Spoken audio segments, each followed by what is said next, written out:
Welcome to Your Mac Life for Wednesday, April the 15th, 2018. Show number one. My love, not April. Did I say April? A moment into the show, I screw up. Unbelievable. August 15th, show number 1185. I am your screw up host, Shawn. I'm Melissa. On tonight's show, we'll talk to our good friend, MacMan. Yes, you did. Thanks, MacMan. Appreciate that. I already got a wife, dude, okay? But thank you for confirming that for me, MacMan. I'm going to talk to our good friend, Jim Dalrymple, The Loop at loopinsight.com. Today is the 20th anniversary of the introduction of the iMac. Oh. The original iMac was presented on stage for the public for the first time today, 20 years ago. August 15th, 1998, in New York City. I was there at Macworld Expo. We'll talk about that with Jim, among other things. I don't know if you guys care. I don't know if Jim cares. But Twitter is cutting its own throat. As of tomorrow, Twitter is going to be removing a lot of features from... I can't figure out why I couldn't see anything. I realized I don't have my glasses on. Twitter is removing a bunch of features from their API, their application programming interface. So a bunch of things that Twitter apps can do today, they won't be able to do tomorrow. Why is Twitter doing this? Who knows? It's amazing to watch this company just over and over and over again in so many different ways screw up and do things that actively hurt its readership. They actively hurt the people that want to use the product. It's bizarre. We'll talk to Jim about that, maybe, if he cares. Jim doesn't use the Twitter like I do, so I don't think he cares. And we're also going to talk to Austen Allred. Austen is the CEO of Lambda School. Lambda School is a very interesting, I don't know if he'd appreciate me describing it this way, experiment in education. Austen has this really interesting quote where he says, I thoroughly believe that the only way the country will be able to move forward and train this and future generations is by not only reducing the cost of higher education, but by eliminating the risk of higher education. That, to me, is a really interesting statement. I'll talk to him about that and the other things that Lambda School is doing a little later on in the show. And then in our starting point photography segment, Melissa, you were talking about Instagram. And she was just basically bored with Instagram. And as I asked her why, I realized it was because you weren't getting any inspiration from Instagram. No. You weren't getting inspiration from your photography through Instagram. So what we're going to talk about in relationship to our Lisbon trip is inspiration. How do you get inspired to take images? How do you inspire yourself to either A, be a photographer, and B, be a better photographer? What are the things that I do that you can do to help you become a better photographer, more interested and interesting photographer? We'll talk about that and a bunch of other stuff. We went out this weekend, speaking of photography, for the Perseid meteor shower. That was, this has been going on for a few days, but the peak of it was Saturday and Sunday night. So we went to bed. We had a little nap. We got up at like 9:30, 10 o'clock. Nobody wanted to go. We're all like, it's dark. It was kind of cloudy, we thought. That was cloudy. So number one son, Damon, has a big old 4x4 truck. So we pile in the truck, got a bunch of water, we got blankets, we got food, we got melon, thermos of coffee, and Damon takes it. He goes, I know a really good place where we can go. And we'll go up there and we'll see them. Great, fantastic. Because we live not in the countryside per se. We still live fairly close to the city of Vancouver. But there are darkish, not dark sky, but darkish areas around here that we can go and see the meteor showers. So off we go. And we go to this, it's called a deactivated road. I've never been on a deactivated road before. Yeah. A road that literally they say don't use. And they mean it because they've dug big ditches in the road. These are like 3 foot wide ditches that are across the entire road. They don't want you going up these roads. You need a real 4x4. And by gum, we had a real 4x4. So off we go. And then we get up to this spot where apparently Damon and a bunch of his friends will go and hang out and, just hang out, fire. have a fire, that kind of stuff. Not now, but. And he pulls off, and we get out of the truck, and I'm like, thinking to myself, why are we here? Well, you should have said something, silly. Down here, in front of us, is the Port Mellon Pulp and Paper Mill. Just this big orange glow. Over there is the city of Vancouver. This big glow. Over here is the town of Gibson. This big glow. We can't see shit. We did see meteors. Then I saw about a dozen. Because there's huge forest fires that are going on in the interior of British Columbia, the bottom, the lower, I'd say third of the sky was just smoke. You couldn't see anything. Yeah. So it was very difficult to see. We did see a couple of them. I saw about 12 of them. About 12 of them. Yeah. About 10 or 12. Yeah. And it was nice hanging out with the boys, teasing each other and having fun and talking and that kind of stuff. And we were both very impressed. Number 2 son, the 12-year-old, outlasted number 1 son, the 20-year-old. Stayed awake. 20-year-old zonked out by about midnight. He did. Just sleeping in the bed of the trunk. I'm like, yeah, dude. But Rory was like, and now this, and then over here we've got. He doesn't stop talking. What's that mountain? And is that a star? What do we do over here? Is that a bear? Shawn, I heard a bear. I got no good shots. We got nothing good. No. Rory got some little star tracks that he put on. I'm very proud of himself. He's very proud. A couple of star tracks. But MacMan says I saw a couple, but there was haze from fires even here. Yeah. Iowa. Yeah, it's a shame. I saw a few really good ones, like with big tails and. As we were setting up, we had one that lit up the sky. Oh, it did. One that looked. I thought it was lightning.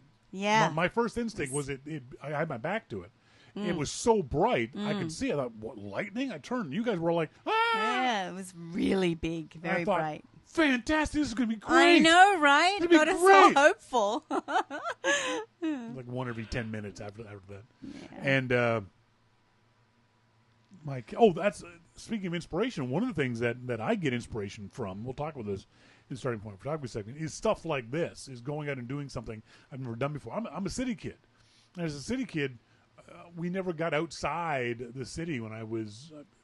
I always say I didn't go into the woods until I lived in my dad's farm when I was 15, 16 years old.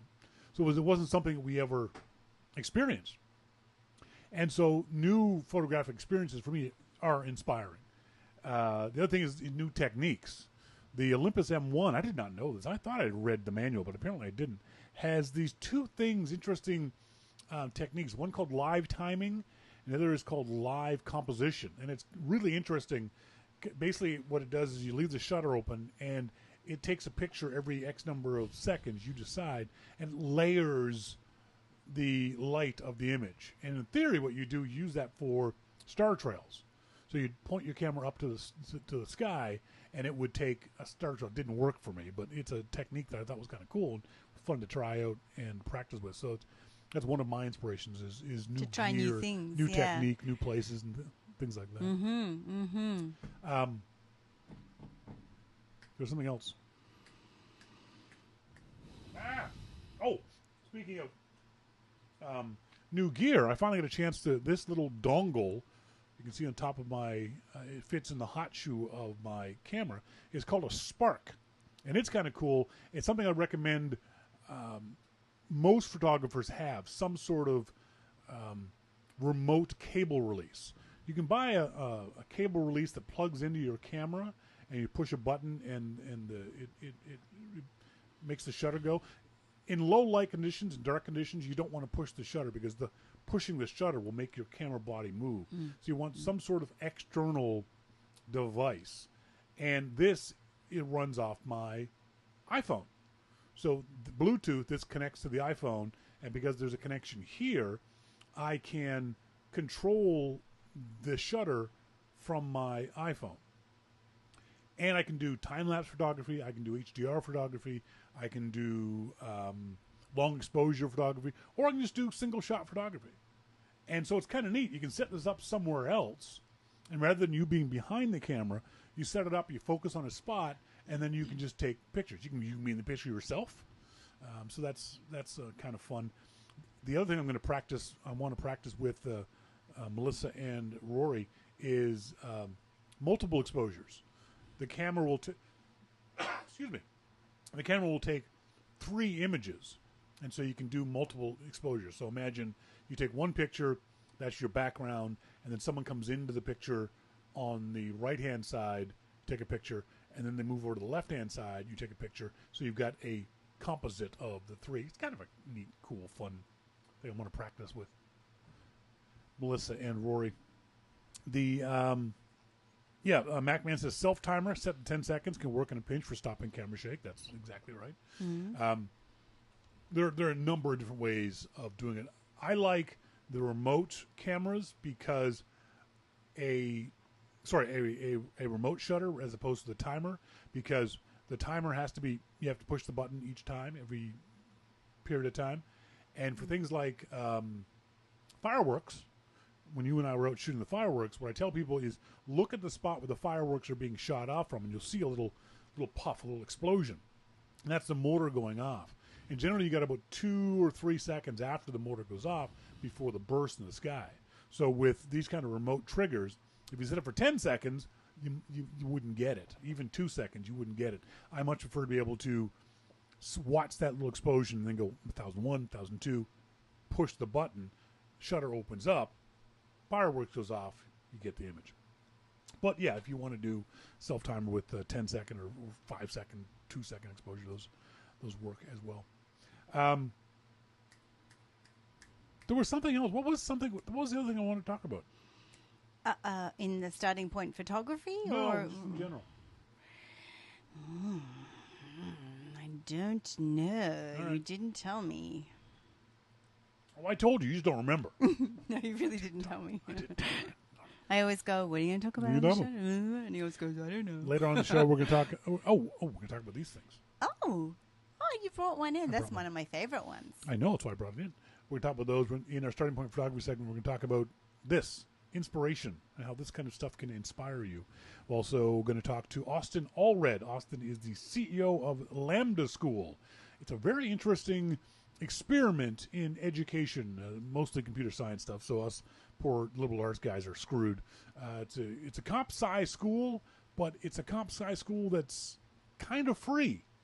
Talk about that. Lambdaschool.com is the website if you want to go check it out while we're in the break. But up next, we'll talk to our good friend Jim Dalrymple of The Loop at loopinsight.com. This is your Mac Life.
Mike's coming up. Welcome back, folks. Thank you guys very much for joining me here on this Wednesday evening, or if you're tuned in live. Sorry, if you're tuned in live, or if you're listening to us via the archive. On our phone now, we've got our good friend Jim Dalrymple of The Loop at loopinsight.com. Jim, how you doing? I'm doing good, Shawn. How are you? I am good now that I know that you're in a bar. I worry when you're not in a bar. I know. It happens every once in a while. It shouldn't, though. I really don't believe that it should be. You should ever Wednesday night be anywhere but in a bar. Well, that could go for any night. No kidding. 20 years ago today, Apple showed off publicly the very first instance of the iMac. It's the 20th anniversary of the public viewing unveiling of the iMac. Were you at that Macworld Expo in New York? I could have been. Because 98, you were working for Mac Central. Yeah. And I got to assume you guys were there. I would think we were there. Yeah. Do you remember that unveiling? Do you remember how you felt about it? How other people felt about it? Well, I do remember how I felt about it. That I was glad to see them. To me, the all-in-one was like the roots of Apple. Yeah. You know, so I was very glad to see that because to me, that was like starting over. Like, you know, we realized what worked for us and we're going to do this. I think one of the things that I remember thinking at the time that, this is Apple with a Hail Mary, that they're going so far outside of what we were expecting them to do. I didn't know if the iMac was going to be a success or not going to be a success, but I did really feel like this was the company's last gasp at trying to regain their lost glory. Did you think that? Well, see, I don't think we all really knew how bad it was back then. True.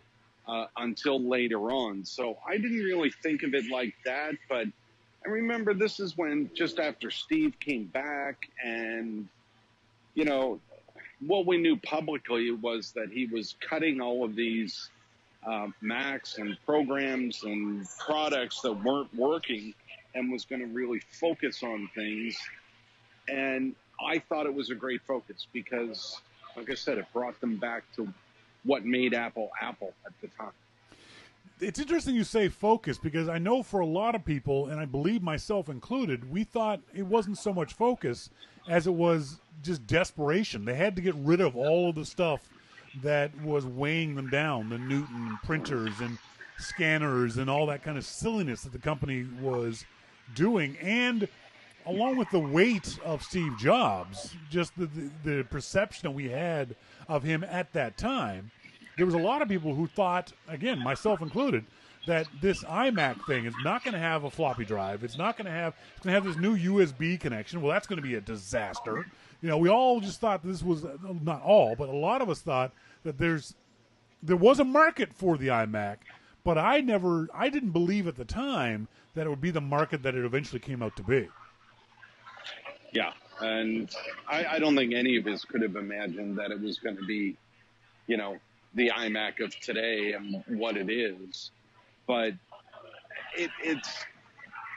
I really did have a good feeling about the iMac and about Steve and cutting a lot of this stuff. I mean, don't forget they were making hard drives and, along with the printers and scanners and, all of this shit. It was just, I remember I paid $1,000, over $1,000 for a 1 gigabyte Apple hard drive. And, at the time I thought, I'll never fill this. Yeah. It's 1 gigabyte. Yeah. Oh God. Yeah. No kidding. What would I ever do with 1 gigabyte of data? That's right. I could run the world with 1 gigabyte of data. So, yeah, but I was really happy with it. I remember when my thinking about the iMac first turned around was when I saw people, their reaction to the iMac. We were there the day before. We always went to expos the day before, and we were. This was the days before they had a big black curtain around the Apple booth, and I watched them set up these iMacs, and I talked to a couple of the techie guys. I knew a couple of behind the scenes guys, and they were pulling these things out of boxes and setting them up on their on their platforms. But it wasn't until the next day when the show floor opened up, and that's when I saw the reaction of people to the iMac, and it was wonder. That's the thing that got me, was because I guess because I knew it was, air quotes, just a computer, people loved the look and feel of the iMac. I don't think us techie, nerdy folks really understood how just the physicality of the iMac made such a big difference to people. It was kind of amazing. I mean, most people had already given up at Apple at that point. So, you know.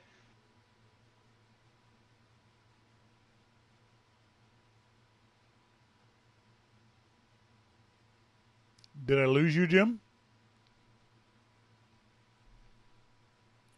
Jim? Hang on, folks. I think I might have lost Jim. I've lost Jim. Hang on. Let me call him back.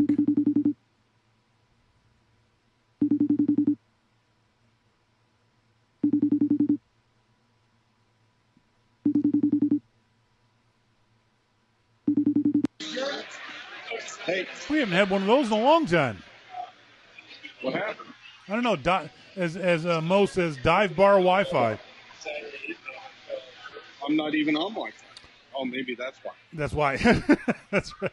You were saying. You were saying most. You know what? The Wi-Fi in this place is like a 98 baud connection. Yeah, really. You were saying before we lost you that most people had given up on Apple.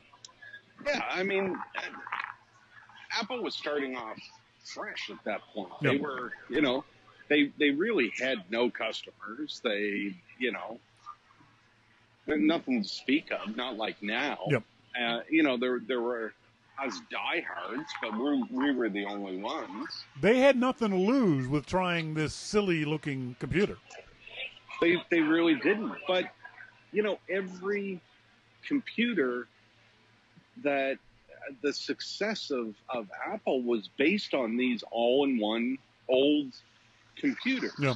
Even if you go to, the mid-90s with an LC 575 and things like that, I mean, those were Apple's bread and butter. But then they started getting into the 6171 and 8100s, yep. and you can have TV and you can do all this stuff, and and they just weren't that good. Yeah. And they were expensive. I do, though. I wish I could get somebody at Apple who would admit to me how that mouse ever made it into production. I don't understand how anybody at Apple could have said that mouse was usable. It had to come from Steve Jobs. It had to come from Jobs down, with everyone saying, no, Mr. Jobs, this mouse sucks, and Jobs saying, no, we're going to use this mouse, because that was an awful mouse. It was an awful mouse. I have to agree with you there. I mean, there was nothing great about it, but it was different than, and I think that's the whole thing. Yep. Everything about that was different. Yep. Yeah, I think the ability to see inside of it demystified computers for a lot of people. As much as that may sound silly now, but people, if they could see inside, they could see that it wasn't intimidating. It was just a bunch of silicon boards. It was not that big a deal. I think to me that was the biggest aspect of the iMac I heard from average users, that it wasn't intimidating. Again, nerds don't see towers as intimidating, but the average person did. And especially the ad campaign. The ad campaign was brilliant. The Jeff Goldblum stuff of there is no step 3 was just utterly brilliant. I was working for a local Apple reseller at the time, and setting up iMacs for people was just idiotically easy. Getting them on the internet at the time was just stupidly simple, that it really opened up a lot of people to not only what computers could do, but certainly what Apple computers could do. That these things were designed to be easy to use. Yeah, absolutely. I mean, like you said, that Step 3 commercial was just great. Yeah. I mean, it's one of those ones that you don't really forget, and I think it resonated with people. Yep. They're used to setting up all of this stuff with their computer, and you plug in the internet, and that's it. Yep. Oh, the internet at that time was a phone cable. That's right. So, but even then, setting up the internet on an iMac was a hell of a lot easier than setting up the internet on any PC I ever tried to do it with. Sure.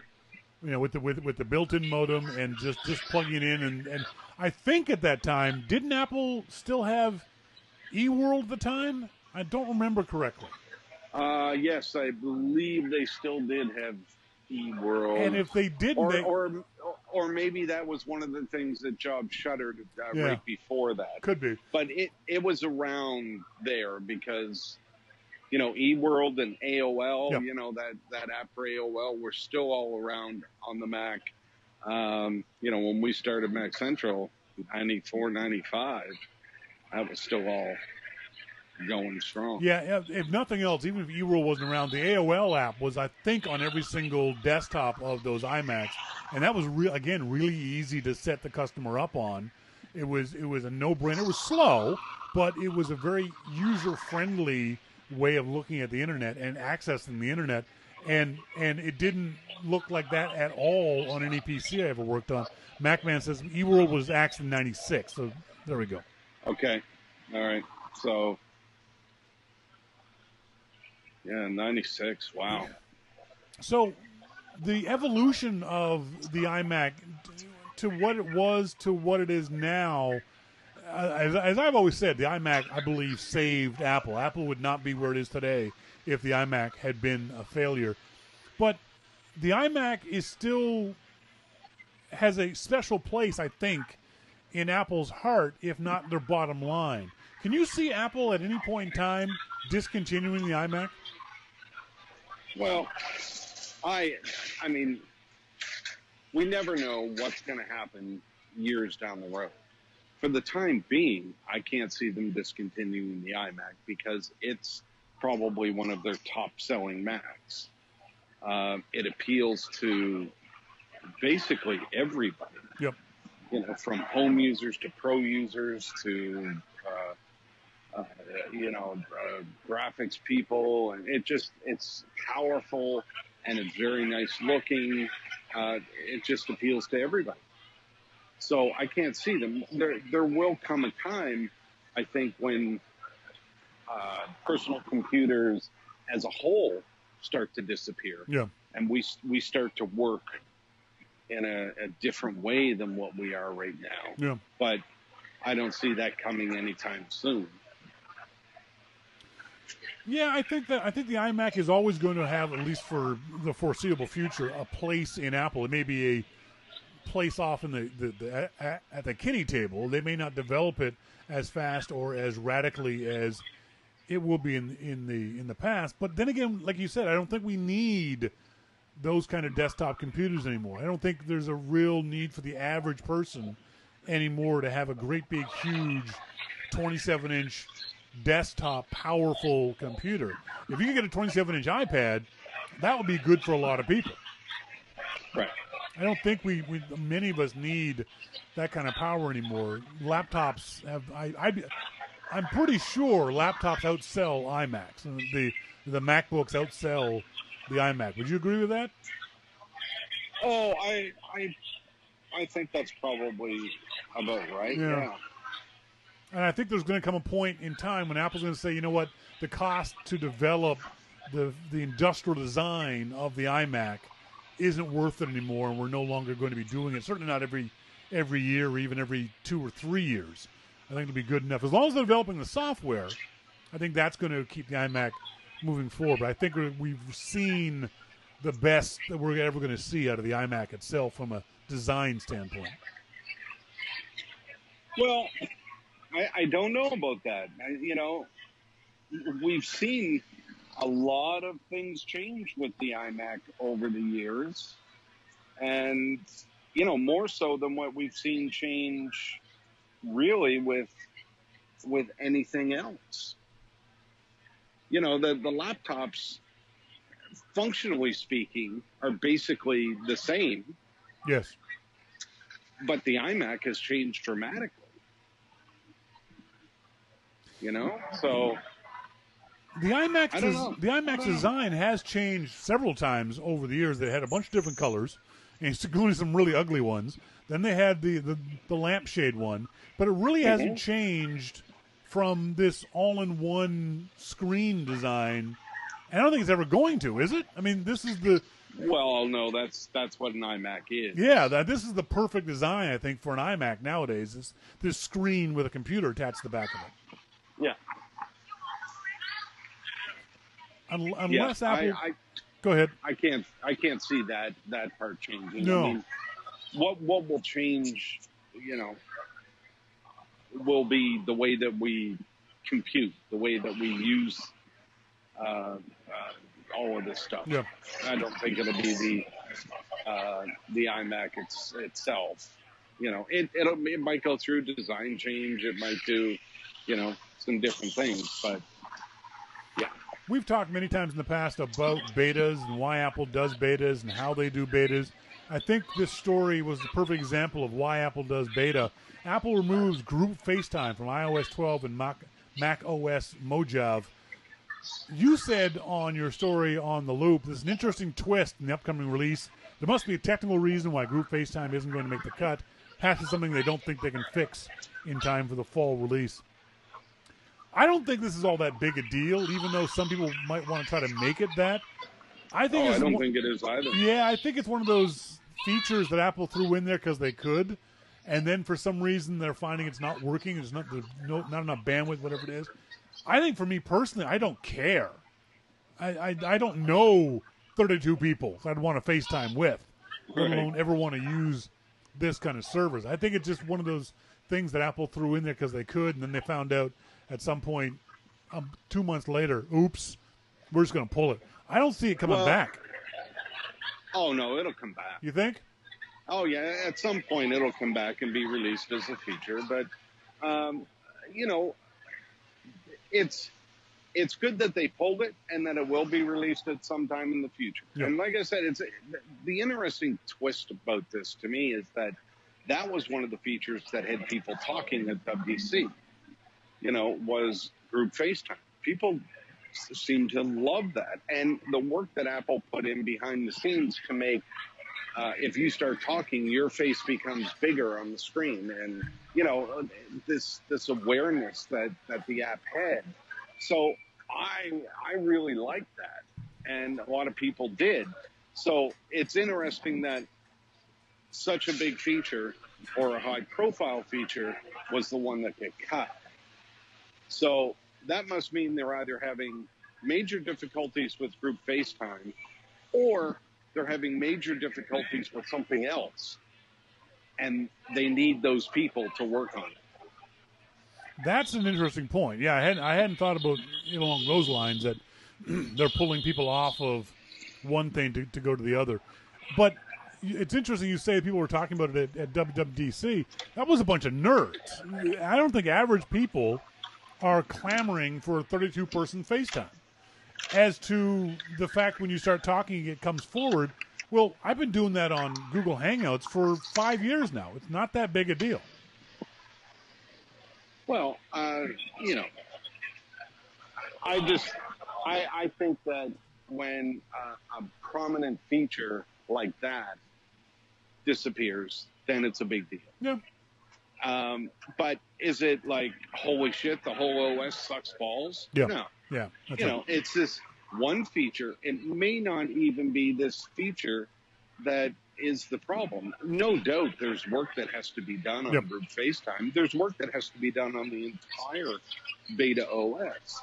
But when you start looking at the resources that you have, the time you have left, and what needs to be done, something has to go. That's right. And maybe group FaceTime was the biggest one. Maybe it was the biggest problem. Maybe they looked at it and said, okay, what's taking the most resources and we're not getting enough back for group FaceTime? Out it goes. Or maybe they said, what's the biggest problem right now? Well, group FaceTime. Out it goes. Whatever it is, it's not something that Apple, I don't think, will give up on. And it's not something that they don't have the expertise to fix. Yeah. It's just a matter of, we can't do it right now. I guess I come from the point of view that Apple has given up on a lot of other technologies. There's all kinds of things. Well, QuickTime Broadcaster, any number of things that Apple has said, hey, this is the latest and greatest, coolest thing, and then they've dropped it from the platform. So to me, it wouldn't be out of the realm of possibility of Apple never bringing FaceTime back, especially given that I don't think it's that big of a deal for average users. Maybe this is one of those stepping stones things that we see Apple doing, that this is a stepping stone to get into the enterprise video conferencing market. Maybe that's what Apple is doing with this, and if that's the case, then I understand why they're pulling it. But if they see this as just a consumer functionality of FaceTime video, I can't see that going. I can't see why they put any effort towards this at all. They'll bring it back. Okay, interesting point. Tomorrow, we have discovered that the people at Twitter are complete effing morons. They are pulling, as they said back in June, that on August 16th, Twitter was going to deprecate a lot of the third-party apps that we use, the Twitterific and Tweetbot and any number of other third-party apps that they're now cutting off at the knees in a lot of different ways. The official Twitter app will still be able to do this stuff, but Twitterific and Tapbot and the others won't. You are not a hardcore Twitter user, and you, I think, would represent the vast majority of people who use Twitter. They're not hardcore users. Do you care about this story, or is this something that you think is no big deal? I do care about it because I use Tweetbot on my Mac. I use Twitterific. I love these apps. And, I know the people who build these apps. Yep. And it just, I don't understand Twitter. Yep. I mean, I really don't. I don't know what else to say. I mean, Jack has been on the longest high of anybody ever. And he just keeps making these decisions that don't make any sense. Someday he's going to come down from his meth trip and realize that, hey, what the fuck did we just do? As a company, they consistently do the wrong thing. When they have a choice between A and B, A is good and B is bad, they always choose B. Well, and it's not only there are two companies that I can think of like that. Twitter is one, and Uber is the other. Yep, that's a good analogy. Yep. No matter what the wrong choice is, even if there are 100,000 good choices, they will pick the wrong one. That's right, every time. Every single time. Some of the changes that are happening. Timeline streaming has been removed, replaced with automatic refresh every couple of minutes, which is not bad. That's okay. Retweet. No, I like that. So do I. I like that. Retweet, quote tweets, likes, and follow notifications are gone. So you won't get any notifications on your client anymore that you've been retweeted or liked or followed. Okay, retweeting, that's really annoying. Follow notifications are gone. I'm okay with that because I don't care who follows me. But retweets can't be gone. It's the retweet notifications, right? Yes. No, you can still retweet things and people, okay. but the notification that someone has retweeted something you said is going to be gone from these third-party apps. Mentions and direct message push notifications also gone, or actually delayed several minutes. And what are they going to do on the Mac side when Twitter doesn't even have a client? They don't even have a Mac client. They expect us all to use their website. I'm not using the Twitter website. Never, ever, ever. It's awful. Wow. It's utterly bizarre that they are doing this. Now, one of the reasons why I love Twitterific and love Tweetbot before it was that I hear people talking about ads on Twitter, and I go, I've never seen an ad on Twitterific or Tweetbot. That's because Twitterific and Tweetbot don't show you the ads that are on the Twitter.com website. So, yay, Twitterific. Yay, Tweetbot. I agree. How Twitter thinks this is a solution. They think they're going to drive us to their web client or their official app. No, what's going to happen? People are going to stop using Twitter. Yeah, I don't get it. I mean, nothing that they do makes any sense. Nope. And this is definitely going to make me use Twitter less, if only because a lot of my Twitter is reaction to what other people say. And so if I get notified less that someone's retweeted me or commented about something, then I'm less likely to respond back to them. It's not going to hurt Twitter that Shawn King isn't going to be using it very often, but that's really not the point. The point is they consistently do the exact wrong thing for their business. Yeah. Yep. And they will continue to. Yep. Now, Dave D says, I've already moved back to RSS. I've always been an RSS user. I didn't use Twitter to get my news in that regard. I still use RSS. I still like RSS. Twitter was used as a conversation medium. Right. Same with me. The problem is that other people are trying to get other decentralized apps to work in place of Twitter. App.net back in the day. Now it's Mastodon or Microblog. None of those things are going to go anywhere. You might like Mastodon. You might like Microblog, and Mantis and all those guys are nice people. But there's not going to be any sort of en masse migration from Twitter to Mastodon or Microblog. People are just going to stop using Twitter. And I don't know how Jack thinks that's a good thing. Well, I mean, there's been all of these types of services to, that you could move to. They've been around for years. Yep. And we've tried them. I tried, I think it was app.net. Yep, and, me too. But ultimately it didn't work. Yep. And I don't think it's going to work. Like I said, I think people just stop using Twitter, and I don't know why Jack thinks that's a good business model. It personally makes no sense to me. But and as you said off the top, I feel the most bad for the folks at Tweetbot Tapbot and Icon Factory. A nice bunch of guys, great Mac developers, have worked hard for the Apple community, have done some great stuff. They're doing stuff on their apps that Twitter has never, ever done on their app. And I've supported them both. I paid for Tapbot. I paid for Twitterific. Me too. I like those apps. But why Jack just needs to screw those kind of companies over is absolutely beyond me. Well, Twitter is Twitter. They're going to do what they want to do, and they can. And, this is the conversation that we had last week about Apple and its platform. Yep. Apple can do whatever it wants with its platform. Yep. You can be angry about it, but they can still do whatever they want with it. And so can Twitter. Yep. Right. I mean, ultimately, they do that. Now, the difference is the decision that Apple made for its platform was something that was against policy and something that the user had agreed to and had his podcast removed because of it. And Twitter is just being dicks. That's right, exactly. Folks, been talking to Jim Dalrymple of The Loop at loopinsight.com. He's here each and every week. His own podcast is called The Dalrymple Report, up on the iTunes store. Thanks, Jim. Thanks, Shawn. Talk next week. See ya. Bye. Folks, when we come back, going to be talking to Austen Allred, the CEO of the Lambda School, about what the school is all about. All that and more coming up. This is your Mac Life.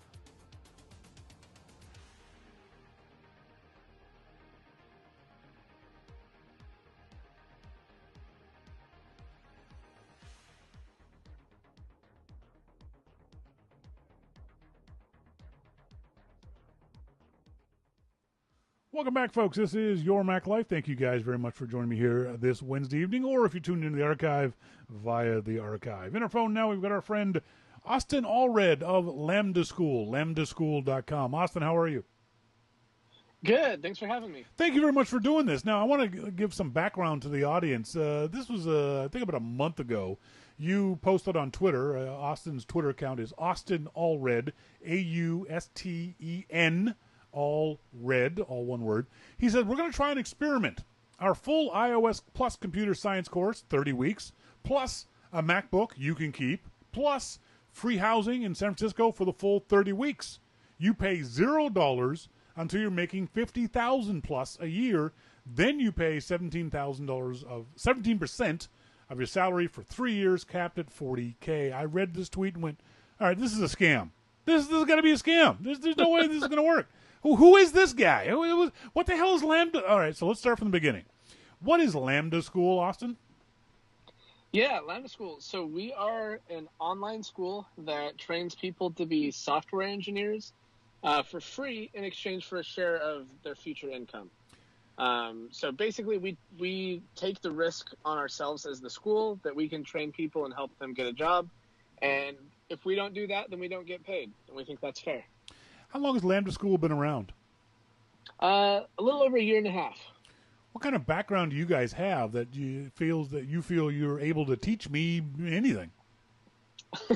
So my co-founder taught at a code boot camp for a really long time. Our VP of instruction created the Learn to Code curriculum at Apple, along with our other iOS instructor. Okay. So we basically brought the whole team over from Apple's curriculum development team. Yeah, and I mean, collectively across the staff, we've got about 17 instructors and placed thousands of software engineers over the years. So we're pretty confident. So you guys aren't just a bunch of nerds who decided to, hey, let's put on a show kind of thing. You are educators. This is a real. And I guess because I'm a little gun shy after all the Trump University crap we went through a couple years ago. A little gun shy, but anybody who says that they can teach. But you guys are, can I say, accredited? I don't know how the system works in California, but is that the right way of saying it? Yeah, we're not accredited. There's a long and crazy accreditation process, and you have to do a lot of stuff that doesn't make sense. But yeah, we operate legally. We're a normal company. We're a trade school. And yeah, our staff are educators. I'm not personally. I don't teach. I just run the company side of things. But all of our instructors are world class. One of the things that I saw when I was doing some research on this was you had this, I think, this fascinating quote. I read it out to the audience earlier. You said, "I thoroughly believe that the only way the country will be able to move forward and train this and future generations is by not only reducing the cost of higher education, but by eliminating the risk of higher education." What do you mean by eliminating the risk of higher education? Where's the risk of higher education? So the risk of higher education right now specifically is that if you want to go to school and you take out a bunch of student loans, if we look at the cumulative amount of student loans that we're taking out as a country, it's growing by about $100 billion per year. So for all the students in college, we're taking out about $100 billion in student loans. And the return for a college degree has decreased over the years. No. So we're taking out more and more loans, and we're getting less and less back. And the number of people that are in default is pretty astounding. No. So in my mind, it makes sense that, if you're a school and you collect a bunch of money from somebody in student loans and it doesn't work out and they can't get a career, which is what most schools exist for, why at least most students are going to school, maybe you shouldn't be able to keep all that money. So yeah, we want to de-risk it for people and make it so that you only pay if it works. And that's a pretty big shift in the way education has worked traditionally. MacMan in IRC chat room says, I'm still paying my student loans 16 years later. That's got to be a bad thing for anybody involved. Your classes, I'm looking at the website, it says full-time, full-stack web and computer science, part-time full-stack web and computer science, full-time data science, and full-time iOS development and computer science. Let's talk about the iOS development one, because that's the most relevant, I think, to a lot of people in our audience. What does that entail? Is it you say 30 weeks? If I go in, what do I need going in, and what am I going to get on the other side of this? Yeah, so before that class begins, we have an Intro to iOS Development class that's a few weeks part-time. And that, gets you used to iOS development generally. It gets you used to Xcode. You build your first kind of simple app in that introductory course. But that full 30-week course, it's 15 weeks of just straight-up iOS development. We're building apps all day. We're using Xcode. All the little features that Apple has built into its APIs so you can build incredible apps. And, again, we hired away the team from Apple that helps us do that. So they're literally, these guys have been building iPhone apps since before. They're like jailbreaking iPhones and building apps for them. So they've been around for a really long time, before there was even an app store. And then we go into 10 weeks of computer science. So that's actually using Python and C, and that's more server-side stuff that iOS developers would need to understand to connect with the rest of the application at most companies. And then we have a 5-week apprenticeship where basically you show up and you're given a project and you write the code for that project, and you have daily code reviews. And that basically gets you to the end of 30 weeks. And this is all online? The students aren't sitting in a classroom in California somewhere? Correct. It's all online. What are the upsides and downsides of the online curriculum? The downside is that it took us a lot longer to make it work really well. Yeah. But I thoroughly believe that if you do an online class correctly, it's a superior experience for literally everybody. So, it's still live and interactive. You're still working with other people all day. The big difference is that, you don't have to look across the room to see the code. It's, we can blow it up on your monitor right there. And we have to build in a lot of stuff to make sure that there's that, interaction and the subtle nuance of working together on a team. But now that we've done that, I personally would prefer an online course to, a course in a classroom where you have to move somewhere or commute or, travel to be face-to-face with people. It just works better. I think I may be a little confused on this. When you say online, my imagination says I read a bunch of papers, I do a test online. Are you saying that we're doing this as a video course? I can see my instructor, I can see the other students? Yep. Yeah, it's all live and interactive. Oh, cool. Yeah, we require you to have a webcam. If you don't have one, we'll ship one to you. So yeah, you're working with other instructors, with other students all day. And that does make a big difference, and that's why I was asking the upside downside, because I was assuming that this was just me by myself staring at my computer screen. But that for lack of a better term, that community of students is something I really loved when I was in college. No matter what we were studying, the fact that I could see other people and talk to other people, and that's obviously the way you guys are doing it. Absolutely. Mosquito says the choke point isn't whether a class is online or in person; it's the quality of the faculty and the support. How does a student know that the Lambda school has that quality of faculty and support? To start out, you can take our intro class. That's completely free. You'll get a taste of it there. You'll see what the real class is like. But we list all of our staff online. You can check out their LinkedIn profiles. You can see what their background's like, what they've done historically. And yeah, specifically with the iOS class, we hired away the 2 lead instructors literally from Apple. They were literally building Apple's Learn to Build iOS app curriculum for Apple. And then the other one that we hired, her name's Erica Sadoun. Oh God, yeah, I know Erica, yeah. Yeah, so she's written like 35 books on iOS development. If you've learned to build iOS apps, you've probably learned from her in one way or another. Or someone who has learned from her, exactly. Yeah, exactly. She has been around a long time. She's got a great reputation. But that's no different than any other school. I mean, it's no different than going to either a local community college, a local state college, a local private college. You have to do your own research on the students and the staff and the faculties and all that kind of stuff. This is no different. For sure, yeah. Except that fact that this is free. What are the qualifications do I need before I even apply? Yeah, so it's kind of funny. We don't care about GPA. We don't care about your history. We don't care about where you went to school or who your parents are or any of that. We look to see primarily how you can perform in that introductory class, and that tells us everything we need to know. So, that's both your taste to see what Lambda School is like, and we use that to determine how successful we think you'll be and whether or not you're somebody that we'd like to invest in.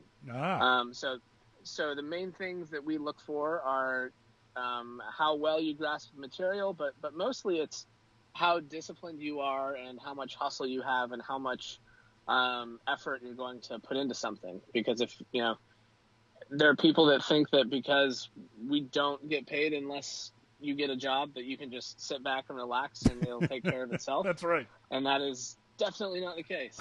Well, I think one of the things I find so interesting about this concept is exactly what you just said, that you're investing in that person. You are just like any other product, if we can describe it that way. You are wanting to make a good investment of your guys' time, energy, and money, so that at some point in the future, in 31 weeks, they get a job and start paying you back. That's exactly right. Yeah. So, we literally, we refer to it as an investment. Every student that comes in, we know how much money that person is going to cost us to train. It's usually north of $10,000 to get somebody from ground zero to a capable software engineer. So, we need to find people that are going to get jobs and pay back. Yeah, it's not a guarantee that everyone who applies is going to do this, because you guys have to, like you said, invest in that person. If they're not going to give you a return, there's no point in you investing in them. Correct.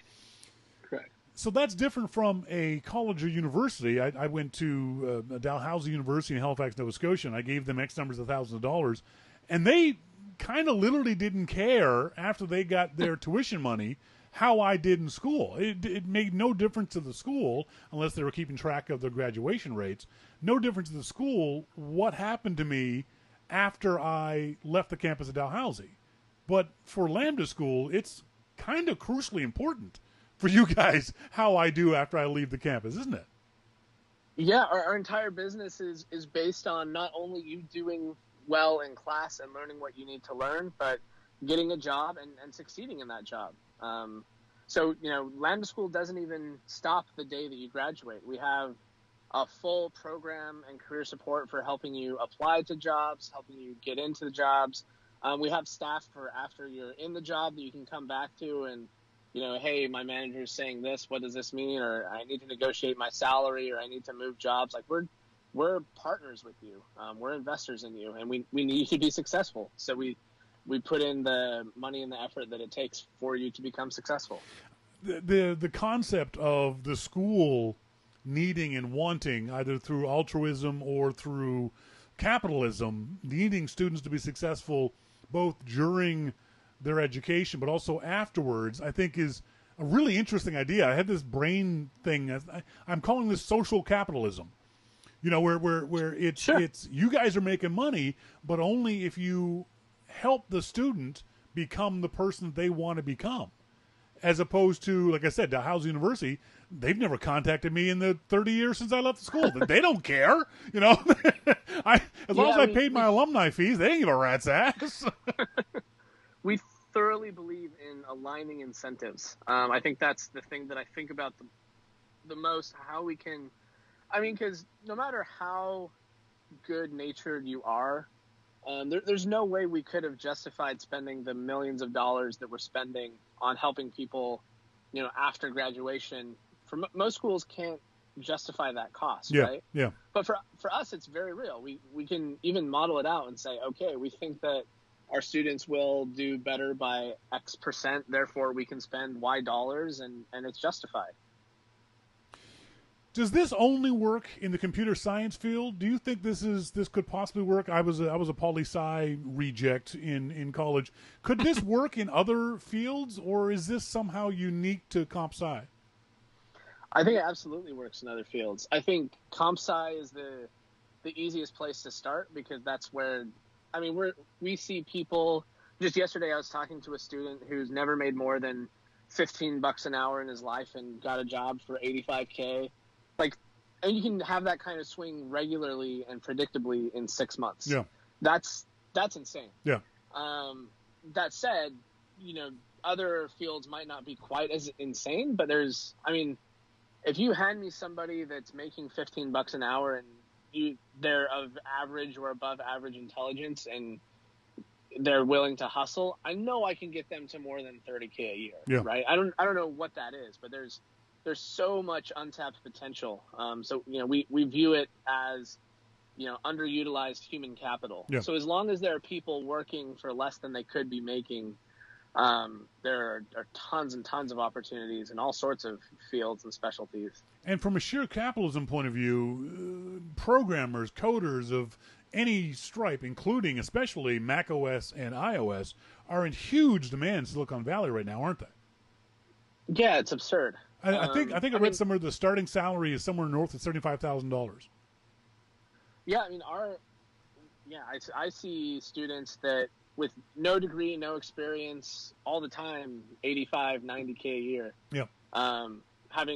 With literally, there's a student a couple months ago that didn't graduate from high school, finished Lambda and, was working for Uber making 85K, had never worked anywhere outside of a warehouse. It's a pretty singular time in humanity that there's just such a shortage of capable developers.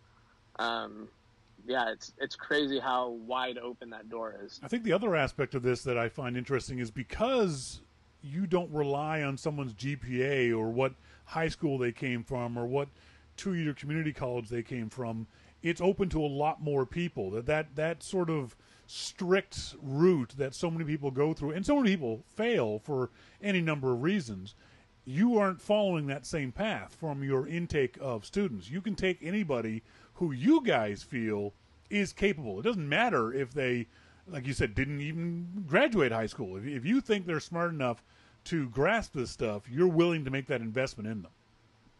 Yeah, I think we just view the world very differently than colleges do. Specifically, most colleges view the economy as kind of a zero-sum game, so they're looking to stack rank everybody and pick the top 10%. I don't really view the world that way, and especially the way that normal colleges look to accept people. They're usually looking, in my mind, it solves for somebody who has had the right parents and the right advantage and the ability to jump through the most hoops. Yeah.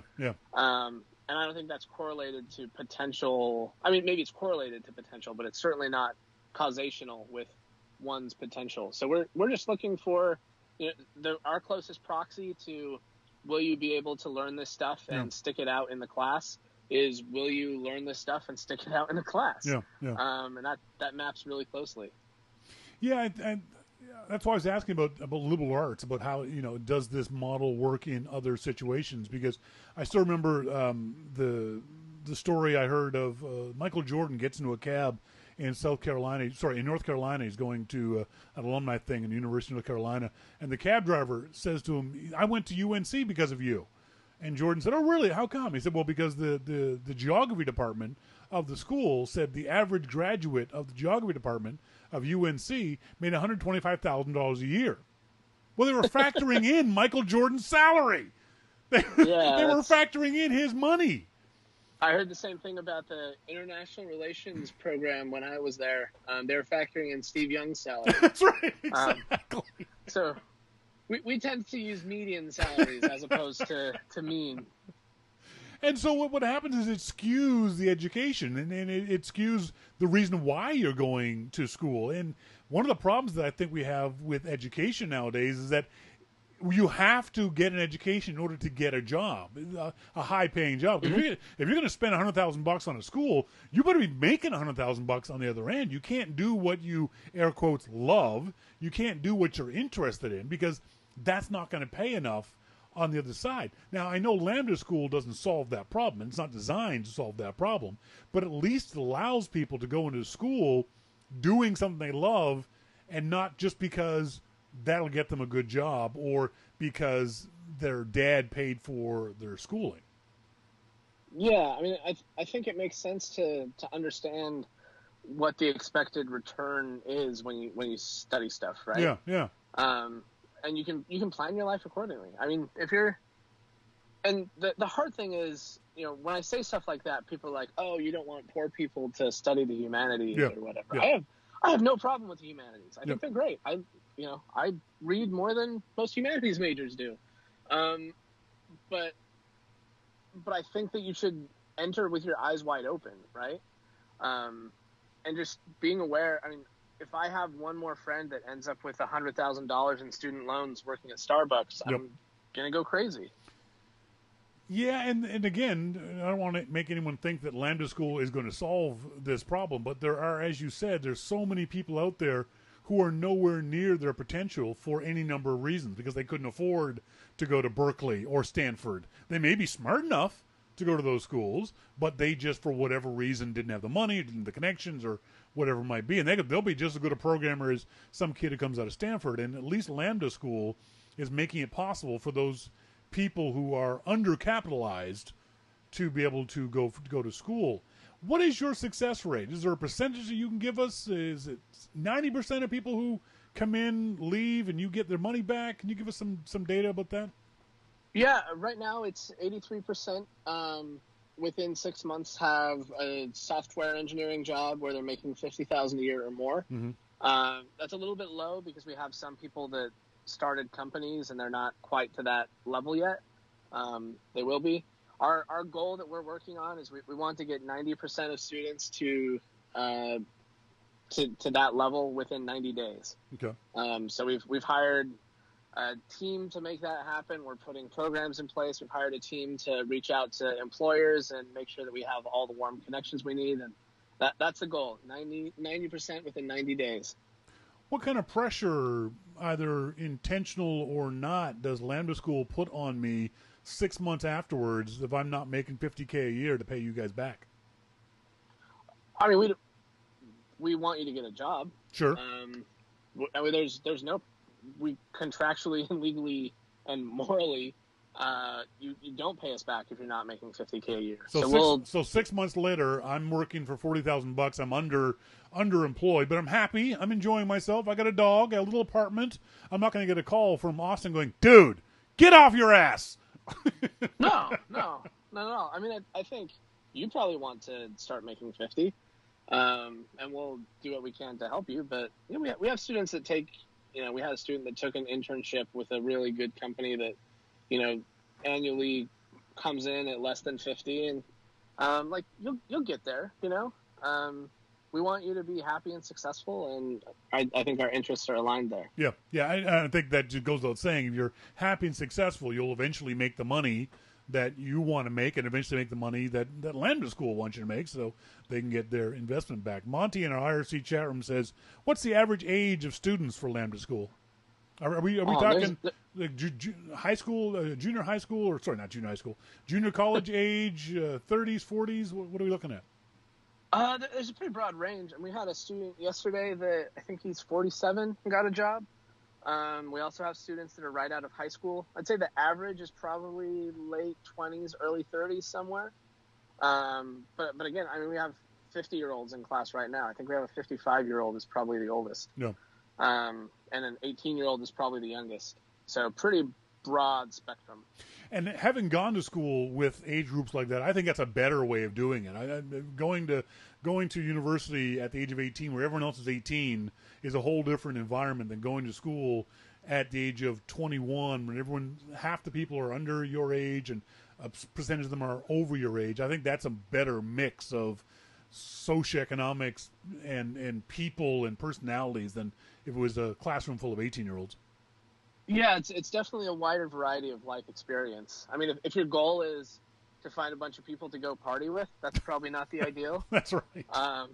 If your goal is to learn and expose yourself to different people and cultures and ways of thinking and get a job, then I think that's a really good way to do it. And that, in theory, is something you guys look out for and weed through. You're looking for, obviously, serious people who are smart enough to complete the coursework and then go out and get a job. You're not taking everybody who applies.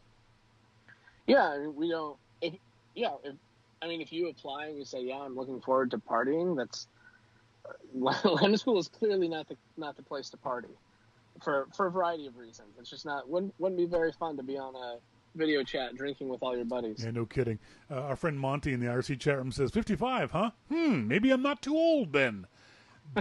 Everybody always asks that. Yeah, We've had people that come in and say, "Oh, I'm probably too old. I'm 27." Yeah. It's like, you got to be kidding me. That's right. Well, we think of coding, we think of programming as just a bunch of young nerds in their basement doing this kind of thing, but that's not the case. There's a lot of folks I know who are professional coders who are in their 40s and 50s, and now I don't know when they learn to code, but there's no reason to say that just because you're 40 plus you can't learn to code if you're smart enough to do it. See, I know for a fact I am not smart enough to code. I'm not even going to ever apply to Lambda school. You're not going to worry about me showing up. But there's lots of folks out there who, and this is something. This is the 30-week class is a full-time job, right? It's 8 hours a day for 30 weeks. Yep. Yeah, it's basic. I mean, if you do we have some after-hours review stuff. If you do all of that, it comes out to about 1,500 hours. Okay. So, pretty significant commitment.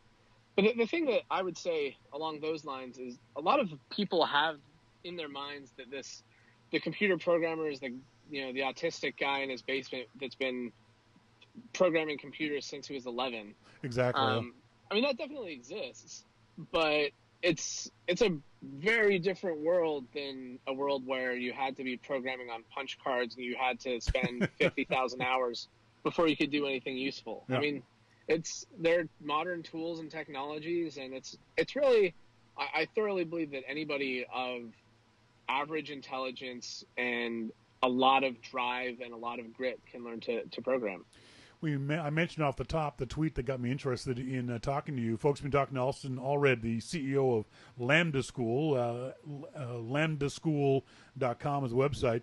You said our full iOS and computer science course, 30 weeks, plus a MacBook you can keep, plus free housing in San Francisco for the full 30 weeks. We'll select 10 students. Have you selected those 10 students?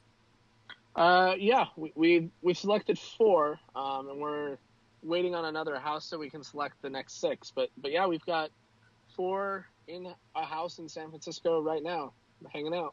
Oh, cool. So everyone's going to be living together. Yep. It's like Big Brother for computer nerds. That's the only way that you can keep the costs even somewhat reasonable in San Francisco. And what's the age group of these folks? That's the other thing I was asking about. If I was thinking about if there's going to be 4 of us living in the same house, I suddenly got 4 roommates for the next 30 weeks. How's that going to work? Yeah, I mean, we intentionally picked some people that are of the same demographic as far as age goes and gender. So we did a male house first, and then we'll probably do a female house next. Just trying to make sure everybody is comfortable. Yeah. But yeah, generally the people who are applying for housing skew younger and a little more adventurous. The folks with housing tend to be the folks who can't do housing tend to be, if you have a family with kids, it's really tough to move to San Francisco for 7 months. Which is why we announced Experiment 2. I don't know if you saw that tweet. Yeah, I did. Hey, tell the audience about Experiment 2. So Experiment 2 was basically, we can provide housing. So the reason we're doing this is because 7 months is still a long time to go without an income. We still have bills to pay. Yep.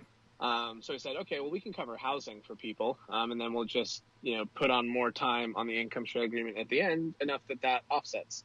So the next experiment was this might be a little bit crazy. We'll see how it goes. We still haven't made the selections for this one yet.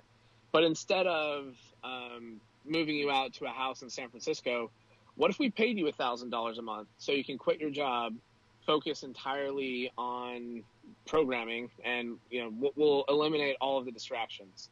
So we'll have to see how that one goes still. I'm really curious to see how that plays out. Yeah. But yeah, we're literally going to be sending people checks and paying them to go to school, which will be interesting. You tweeted on the 14th, I'm assuming this is from a student, the student moved from a call center to a software engineering role without paying a penny up front, $58,000 increase in 2 years' salary. We'll pay Lambda $20K over the same period of time. Twice the cash, twice the culture, twice the fulfillment. I think that's your motto right there. I mean, that's right there tells everyone what they're going to get out of this. If you're smart enough to finish this, it doesn't matter where you come from. I think that's so crucially important nowadays, that it doesn't matter your racial background, your religious background, gender background. None of that stuff matters.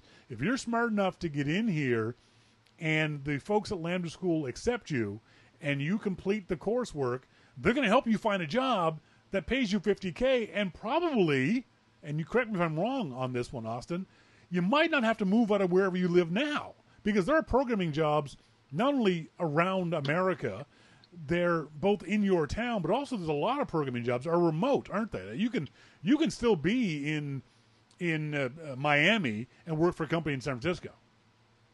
Yeah, so we, originally when we started out, everybody assumed that we would have to find people who are willing to relocate and move to San Francisco. Yeah, exactly. Yeah. We've actually found the reverse. Yeah. It's much easier to get somebody placed. For example, we had a company in, we had a company in Chattanooga, Tennessee. We had a company in kind of rural Ohio reach out, and they're like, hey, we've hired literally all the software engineers within a 20-mile radius. Is there anybody else you can send us, So places like that still have a need for software engineers, yep. and they don't have the same talent pool as San Francisco. Yeah. So we actually find that it's easier to get hired in a rural area, generally speaking, than in one of the big cities, which is a little bit counterintuitive. This may be a controversial thing to say to you, but Mosquito in the IRC chat room says, this is what our federal government would be doing were it not being run by predators. Is this the way that university should be, or is this just an alternative to traditional university? Well, try telling a university administrator that their success should be based on whether or not their students are getting paid, and you'll get strung up by your thumbnails. That's true. So, I thought that was kind of like, universities don't optimize as much as they should for hireable skills. But, we go out and we talk to universities, and the number of universities that say, we literally do not care what happens to our students in the job market. Yep. We're not here to train people to have job skills. We're here to train well-rounded humans.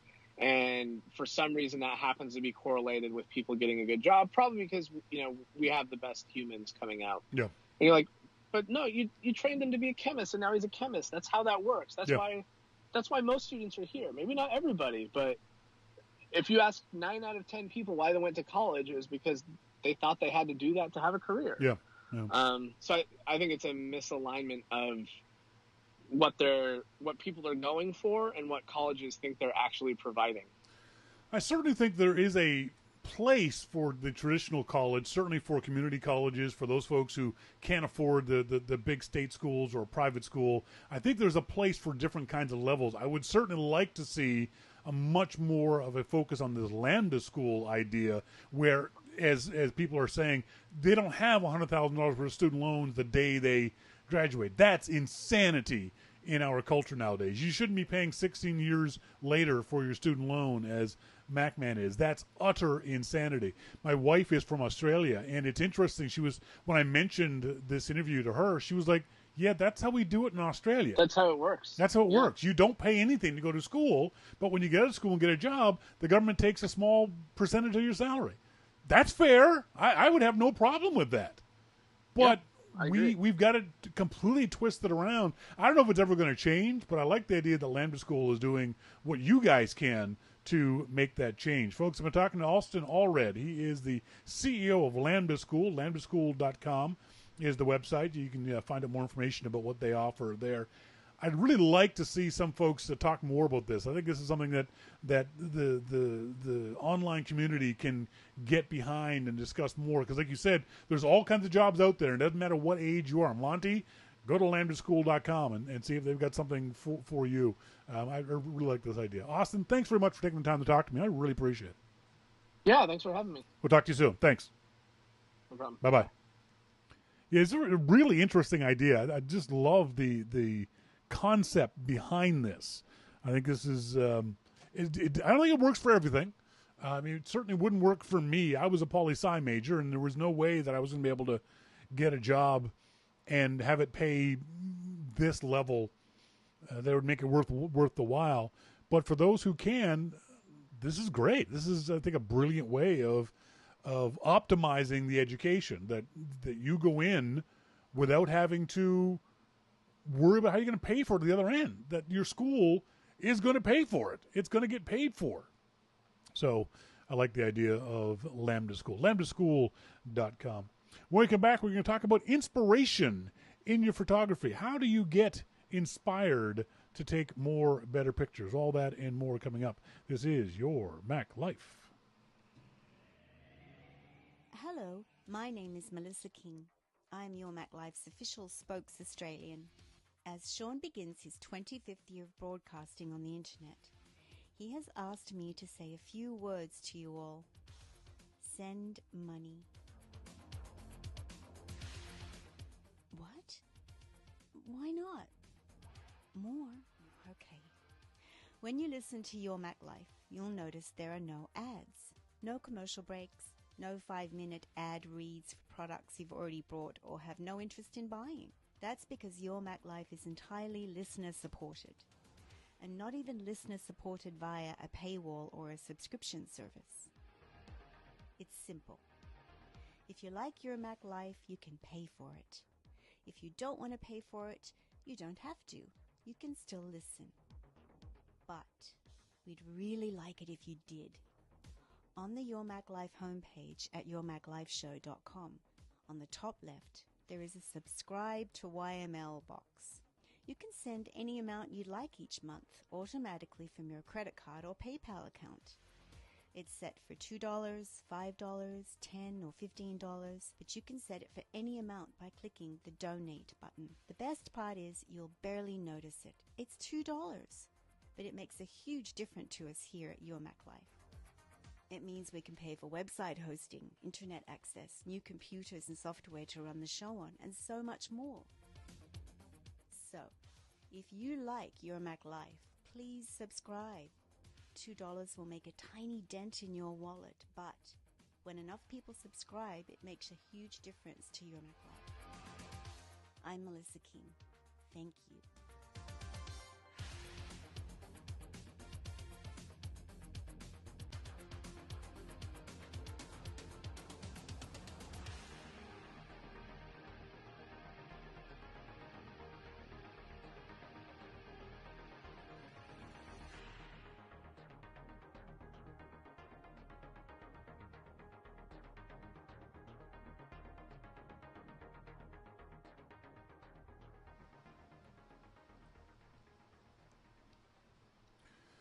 Welcome back, folks. Thank you guys very much for joining us here, whether you're tuned in live or listening into the archive. I mentioned when I doing the interview with Austen Allred that this is the system that he's talking about for Lambda School is the way it is in Australia, isn't it? It is. That correct me if I'm wrong, university is free for anybody who wants to go. You go to university, say my friend I's son Nick is going to do speech-language pathology. Okay. Now, he has to apply. He'll apply.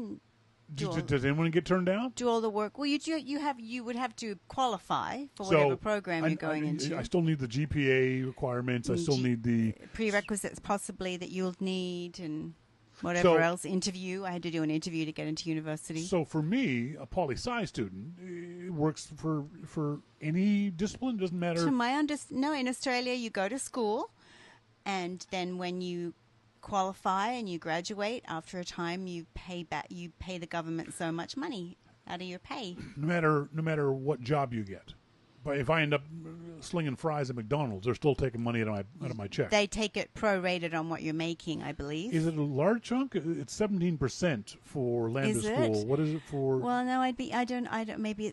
I can't answer 1%, 2%? Yeah, I don't know. Okay. I'd be curious to know how big of a chunk. Because if I'm working at because the advantage of Lambda School is that they don't take any money from you until you're making $50K.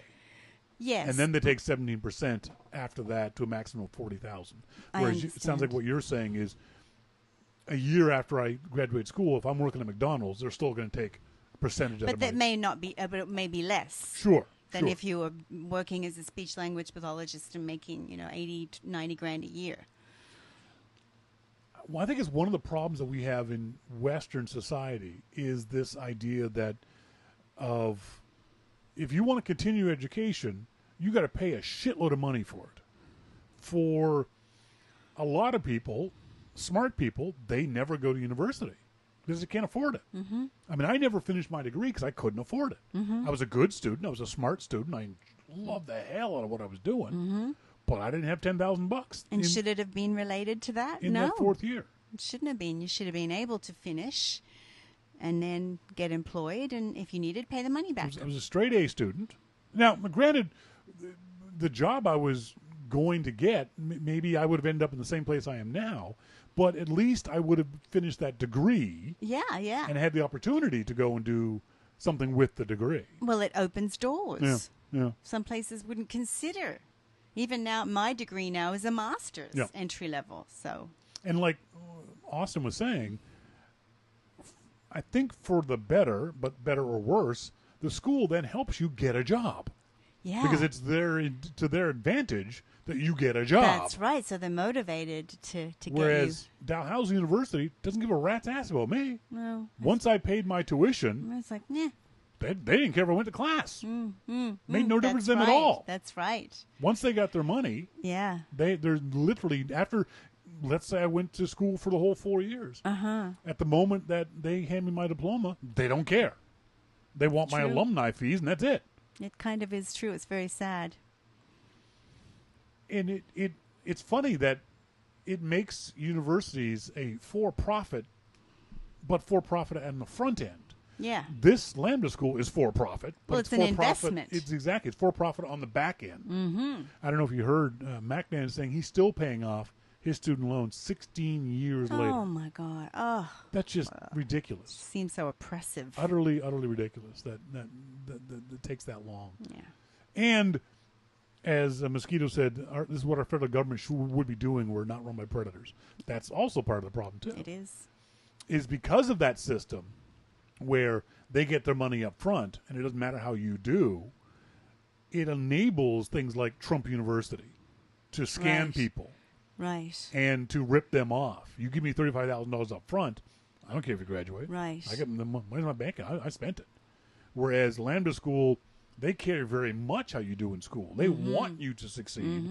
They want you to do better because the better you do when you graduate, the better you do in the classes, the better job you're going to get. And I think that for schools, too, it might start to convince them to provide programs that are, I'm sorry, like a degree in English literature, what's it going to do? Yeah. So maybe, I'd love to go and do something like that. But, or philosophy or things like that. But I'm wondering if it would make them look more at what employment is and where the trends are, so that they would provide things that were more focused that people could it work. certainly is the downside to this system in that it basically excludes you from ever becoming a philosophy major. Because you ain't getting a job. Well, that except would be Starbucks. a rich person's thing to do. I'm going to go do philosophy because they can afford it. Do you know Yeah, what I but mean? poor folks should be able to get philosophy majors too. I agree, but poor people should be able to go to university True. too. Fair point. The MacMan says, and for reasons I won't go into right now, I don't even have a fancy framed piece of paper on my wall. No. Yeah, that's, again, that just sucks. It does. In our starting point photography segment, Melissa was, we were talking one day and she was just, I could feel her attitude, shall we say. There's an M word she hates me using, but her attitude oozes out of every pore of her being. And 99% of the time, that face is what you see. This happy, smiling, giggly. She giggles. She's such a cute giggle. It's the cutest giggle ever. I love making my wife giggle. Not laugh, giggle. So her the way she's feeling oozes out of her. So we're lying in bed one morning, and she's on her phone, her busted ass phone, and I can feel she's angry, upset. Just what's wrong? I'm unfollowing these people. Unfollowing who? These people on Instagram. Why? Don't like them. Okay, what's wrong? And you started telling me how you were just bored with Instagram. Well, Monty said ages ago, he said, I don't see the point of Instagram. And, Monty, I'm so bored with it. I'm bored with it. And I realize that I don't want it to be a bunch of other people, a social thing. I want it to be this inspirational thing. So I got rid of all these useless people. I don't mean the people. I mean I'm following them and it's like, oh, why am I following them? I got rid of a whole bunch. Yeah. I was telling you, I had a woman who started following me on Instagram a couple days ago. I don't know who she is. I've never met her. Yeah, well, you get people. Okay. That's fine. I have no problem with that. Yeah. But whenever someone follows me on Instagram, I check their Instagram Of course. to see if I want to follow them, if I want their pictures in my Instagram feed. And her pictures were all selfies of her over and over and over again. The same face over and over and over and over and over. She had 40 before 40. I scrolled on 40 pictures before I went, yeah, lady, I'm not following you. Well, it's just not inspirational. Even if I knew who you were, I probably wouldn't follow you. If all I'm seeing is selfies Take of note, you. peeps. Yeah. I use Instagram the same way I use Twitter. If you're interesting, I'll follow you. If I like what you posted, whether it be tweets or whether it be Instagram photos, I will follow you. Or it's family. Oh, family. Family doesn't count. Family I have to follow because Yes, you do. But we're lucky that our family, your family, They're beautiful. they're beautiful Those people. Beautiful I hate pictures them. to look at. Sam, I want just. Can't They're stand so Sam. beautiful.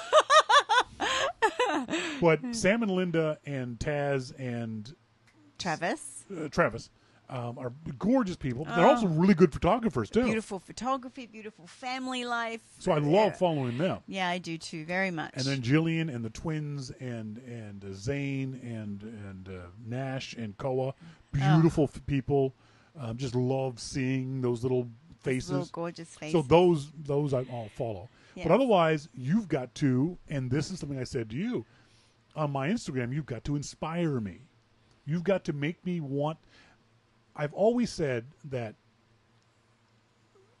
I can tell when a picture is good when I want to ask you a question about it. Right. When you've inspired me to ask you something about the photo. Where was it? Who is that? What situation were you in? Tell me a story about your photo. That to me is a good photo. It's an inspiring photo. And so Melissa and I started talking about that, and I said, well, one thing you should do is follow some of these accounts that I follow for Florence and Lisbon, where we're going to be next March. And so I sent her some hashtags, Florence hashtag, Lisbon hashtag, some other Italian and Portuguese Instagram accounts. And what have you discovered? What have I discovered? Supper coming back on me. Well, one of the things, so I just have to top this story off just a little bit. Shawn went into this kind of very interesting editing program the other morning, and he said, that's kind of cool. And I said, that is so cool. And I said, that inspires me that I want to take kind of interesting, better photographs and make them kind of different looking, and, saying that, of course, they were edited and etc. And then we looked at some pictures of the beautiful little place in Lisbon that very interested in staying in, and yes. the colors were just magnificent in this place. And I realized I needed inspiration. So on Instagram now I go into the Lisbon feed and Florence and the photography is inspiring me. It's just making me feel good as opposed to just following a bunch of other people's lives. What is it about the photography that inspires you? Well, the colors. Right now, colors, I don't know if it's because it's smoke-filled world.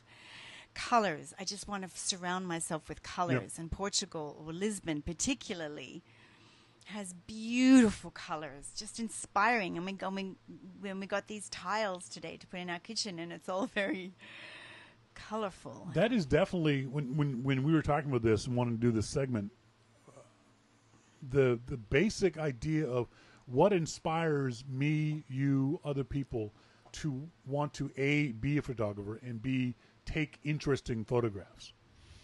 And I think one of the main things for a lot of people in a general sense is color.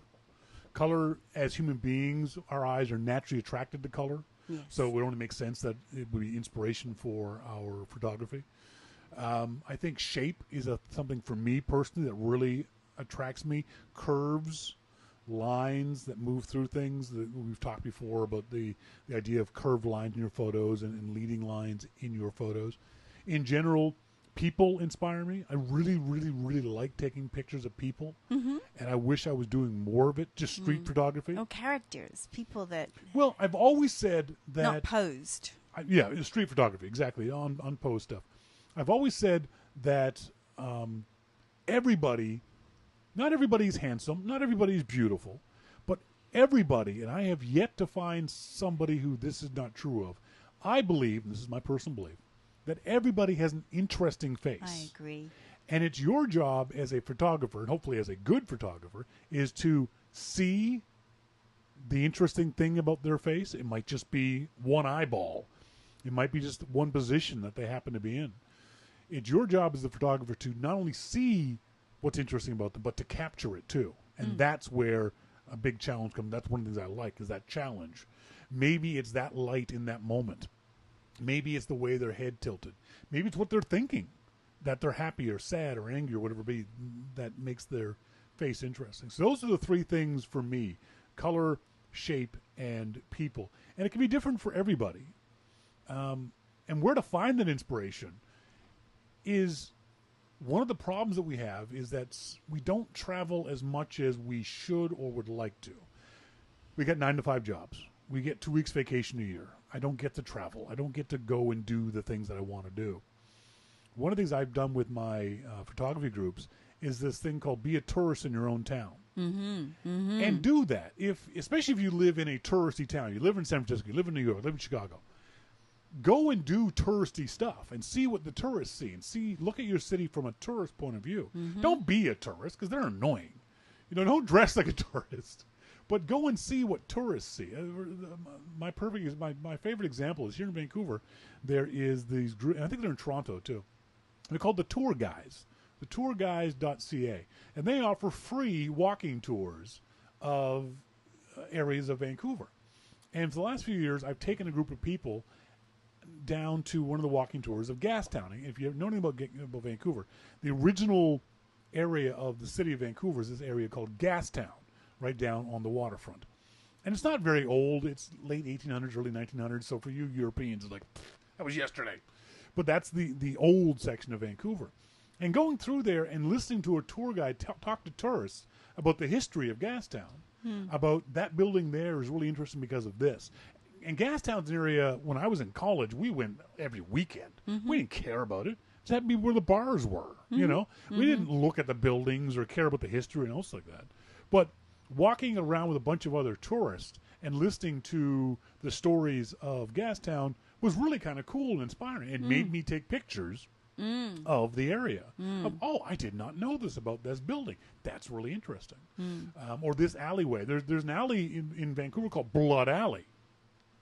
You want to know the story of Blood Alley. You want why? It's right next to a place called Jailer's Mews. You want to know why Blood Alley is next to Jailer's Mews. And so you learn about the history of where you are, where your city has come from, where your neighborhood has come from, and maybe even where it's going. The other thing I tell folks to do is go someplace and feel a lot of foot traffic and just sit down. But don't bring a camera. Don't put the pressure on yourself of trying to capture these images. Just sit and look at the people and think what you would do if you had a camera. That person's face is really neat. That person looks sad. This person has got a great scarf on. Just look.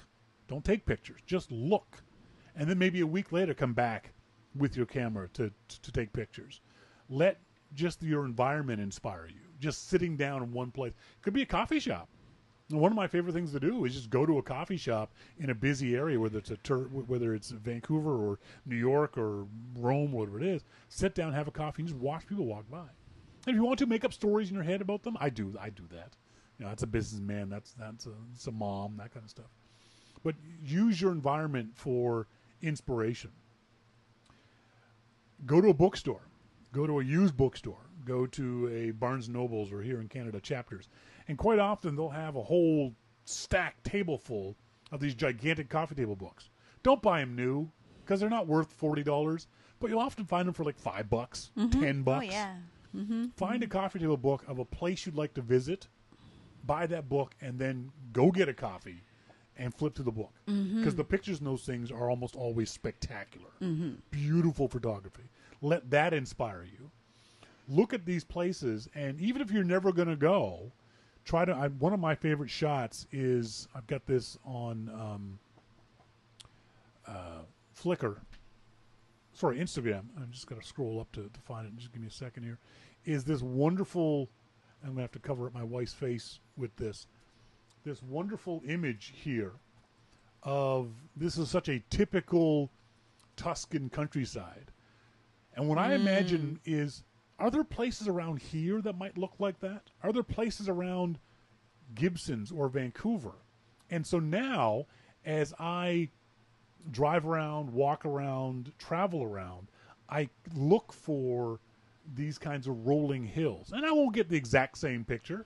That picture is never going to come up unless you're in Tuscany. Right. But maybe I can get something close to it. Maybe I can get something that's reminiscent of that. And that's how I use Instagram a lot. Is I follow these really pretty accounts: Florence, Portugal, Lisbon, Italy in general. Firenze City, Italy is one I follow. And just look for that kind of inspiration, even if it's a place I'm not going to go. Mm-hmm. It's especially good for us because we're going to Lisbon in March, and you're invited. Please come with us. Going to, Why are you whispering? I don't know. Going to Lisbon in March. I've actually got a Lisbon one, and there's a whole bunch of shots that I'm going to be using for inspiration. This one is a picture that Melissa and I have seen a dozen times, and it cracks me up because I've never seen this picture with somebody sitting there. No one has ever taken a picture. Guess what, though, everybody? Of someone sitting on that spot. No, it's amazing. And I'm dying to go because I'm going to plop Melissa's cute little butt down. We're going to sit there. I'm going to take that picture with you sitting there. So beautiful. It really is. Look at it. This kind of stuff is really inspiring to Melissa and I. We're talking about colors. The colors of Lisbon. These tiles. This is the kind of. Now these are just sticky back tiles. We can't afford real tiles. Yeah, but this kind of tile stuff is all over Lisbon. It's called azulejos. They actually have a museum, a national museum of azulejos, and it's on buildings all over the place. Every second building, it seems, has got these kinds of tiles on the outside of the building, and they're beautiful. There's really cool designs. There is really neat the way they've done it. Here's another one of. Oops, lost it. Hang on a second. There's another one of this beautiful tile work on the outside of these buildings. And this is not a museum. This is not a famous person's house. This is just a building in Lisbon. They do this for all kinds of buildings in Lisbon. The other thing that we see a lot of that we're dying to take pictures of in Lisbon is this amazing street art they've got there. I can't call it graffiti. It's too perfect, too beautiful to be called graffiti. No, it's art. Street art. Do you have any more of that? Oh God, yeah. To show people. Remember there's two of them that we've seen a lot of. This rabbit shot is one that we've seen a bunch of times. Yeah, I love it. It's beautiful. And it turns out this is by a particular artist. Yes. He's got a particular style. Mm-hmm. And he's got his photo. He's got his artwork all over Lisbon. There's the rabbit, and there's another one is the big fox one. Let's see if I can't find the fox shot. Is my favorite. There it is. Here's the fox shot. And again, this is the same artist in Lisbon. And I'm dying to go. It's called I can't say the guy's name. His yeah, he's an activist. I know, activism, but he seemed to talk a lot about because they were under dictatorship for so long. Do you remember when we saw him interviewed? Yeah, but he's got beautiful stuff, and I'm dying to go. So what I've done is I've got all of these images that I've saved up in a folder on Instagram that I want to go and see these places. I might not take the same photo. I'm certainly going to take a different photo. One of the most fascinating places that I was not expecting to hear about and see about in Lisbon is this MAAT building, MAT, and it's the Museo MAT. Look at this incredible museum in Lisbon. Look at the lines on that. And The whole museum, the outside of it, is like this. I don't even care what's inside of it. It is so beautiful. I don't even know what's inside the museum, but I want to go. Well, I look at it and I think, is it the bottom of a ship? Is it a wave? Is it a whale? Like it's so, from all different angles, it's so beautiful and represents all things ocean. It really does feel very flowing, doesn't it? It's gorgeous. It's just like, it looks like a whale now. And this is a great example of using people in your photo. Right. Down here in the lower right, if those people weren't there, this photo would not be as good. No. Because you couldn't tell the scale of the building. But with the people there, you're going, wow, it's huge. It's huge. It's beautiful. So it's definitely something that like I said, I've been using Instagram for this kind of inspiration for a while now. I've used Flickr for inspiration too, and Flickr even more so than Instagram. Flickr you can go to for inspiration if you're just sitting around and what am I going to do? Circles, and go to Flickr.com and do a search for circles and see what kind of things pop up, or red, or people, or Vancouver, or your town, whatever it might be. And you'll get these people from all over having taken pictures of red things or of your city. And you might get a picture of your city and you go, I don't know where that is. You know, a tourist has found this spot, because we tend not to do the touristy things, go to the touristy places. And that's understandable, because most of the time it's overpriced and there's too many tourists and that kind of stuff. But sometimes people will see things that you don't see. The Capilano Suspension Bridge here in Vancouver. I love the photos of that because I'm never going there. I am never going to the suspension bridge ever again because it's freaking terrifying. It's a suspension bridge over a canyon where you could drop to your doom. I'm not doing that. So you can get inspiration from Flickr that way. The other thing is, for me, as I said before, I get inspiration from gadgets and techniques that I've read about. Like I tell everyone, read your manual. Learn what your camera can do. Do YouTube searches. I did not know on the Olympus M1 that Melissa and I use that there was this thing called live composite. I just happened to be doing a search on YouTube for something else involving the Olympus M1, and this live comp thing came. I was like, what the hell is that? I read about it. I watched the videos and went, holy crap, this is a really cool trick that I want to use. So find the inspiration from color, from people, from shapes. There's all kinds of things out there. If you ever say to yourself, I'm not feeling inspired by photography, send me an email. I'll give you a photo task. That's something else you can do too. There's that. I don't like them. I don't really recommend them. That photo a day type thing, where you take a photo every single day. I think it puts too much pressure on you if you're not feeling it that particular day. It's like dieting. You know, if you have a chocolate bar that day, you're like, oh, my diet's screwed. I'm not going to do it anymore. I don't like. But you often say, just take a picture of anything.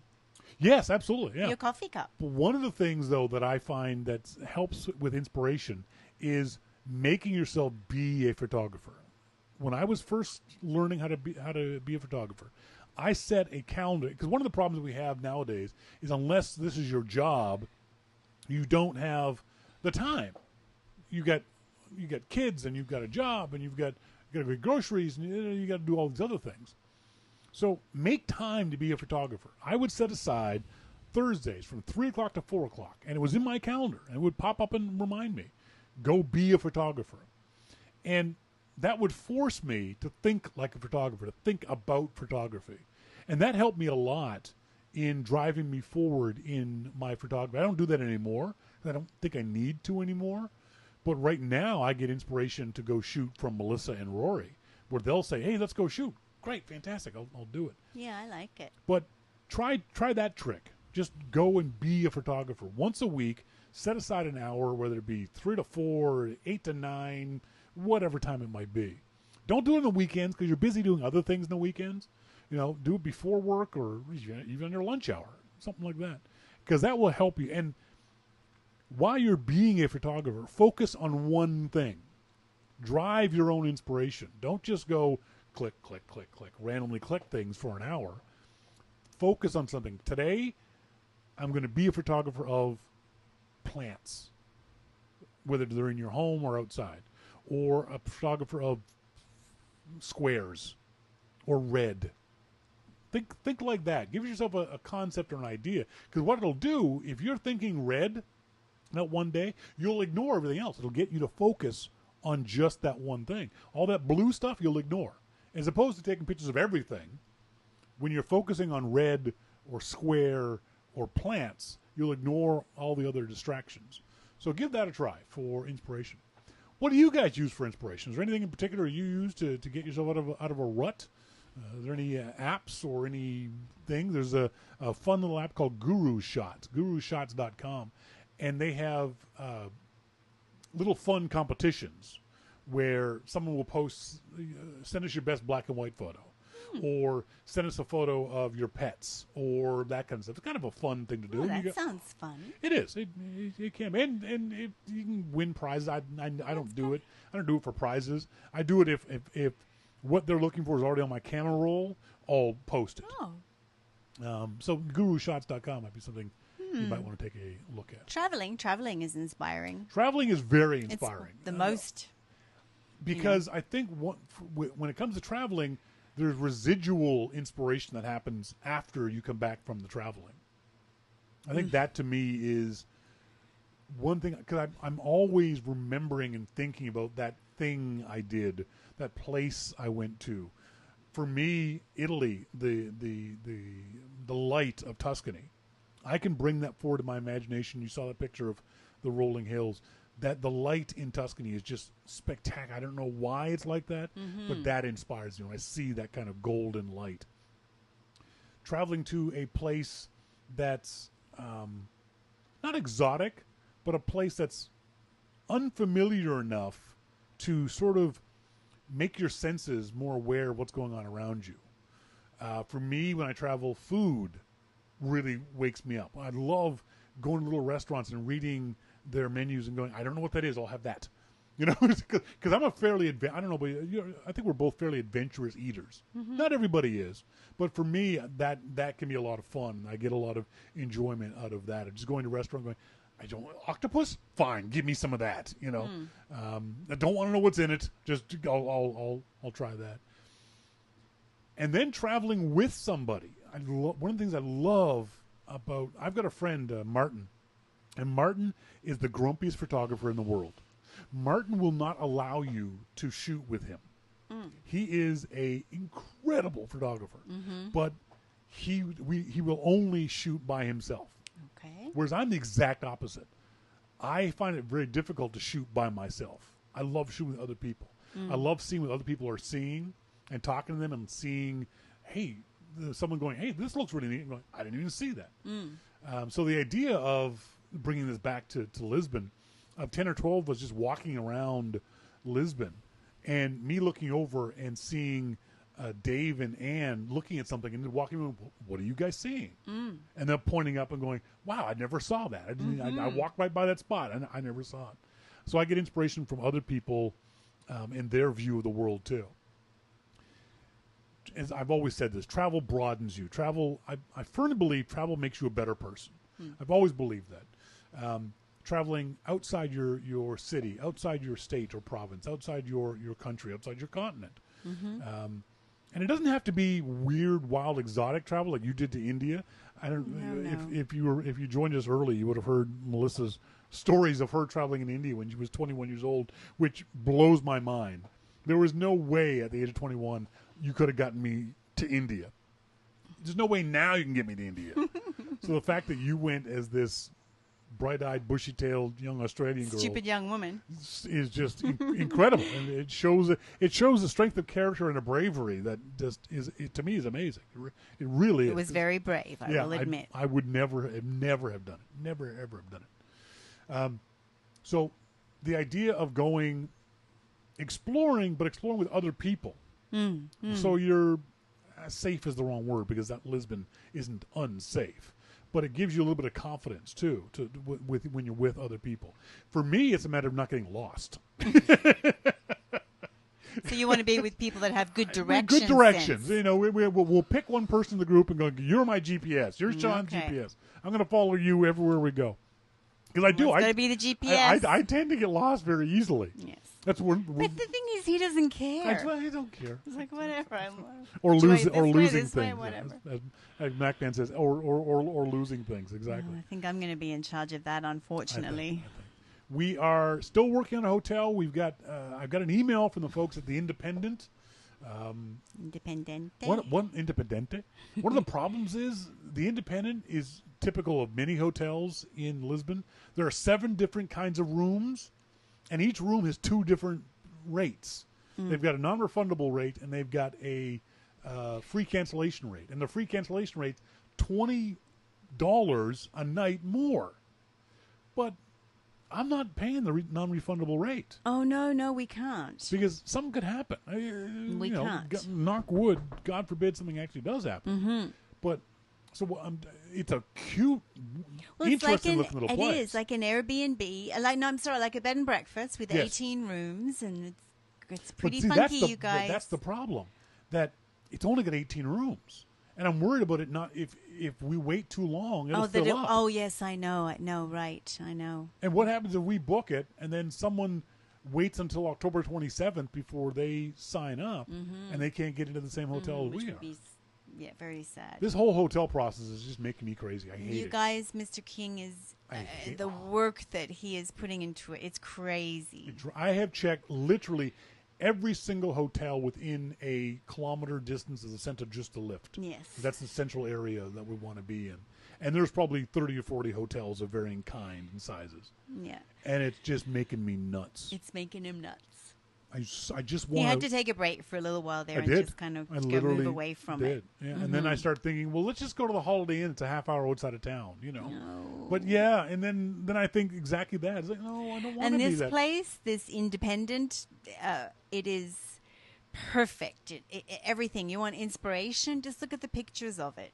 It's fabulous. There's a great, common, beautiful country kitchen area with all the herbs and dried flowers hanging off the ceiling and the beautiful buffet breakfast there. It looks like you can, it's like maybe help yourself a little bit too. I'm not sure. And it's not hugely expensive, but it's still, see, I want the price to be as low as it can be so more people can join us. I want the maximum number of people to be able to come and hang out with us.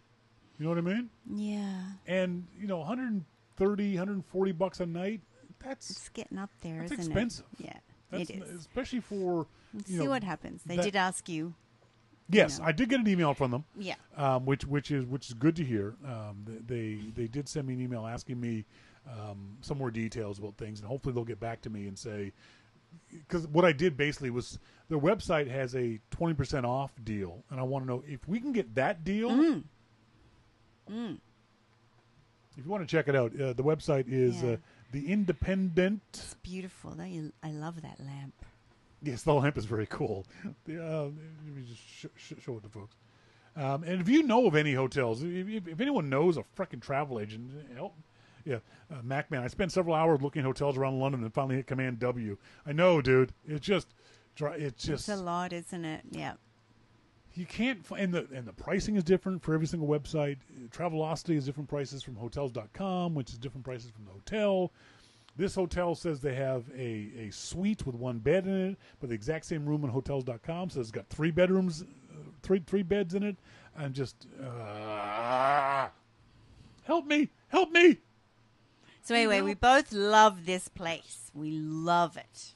It's you guys have a look through and definitely in the running to be interesting place decor. That's it. We've gone really a half hour long, folks. I want to say thanks very much to Austen Allred from the CEO of Lambda School, lambdaschool.com, for joining us. As always, I want to say thanks to our good friend Jim Dalrymple of The Loop at loopinsight.com for being here, and you guys for joining us. As always, I've been Shawn King. I'm Melissa King. And you've been listening to Your Mac Life. See ya! Bye!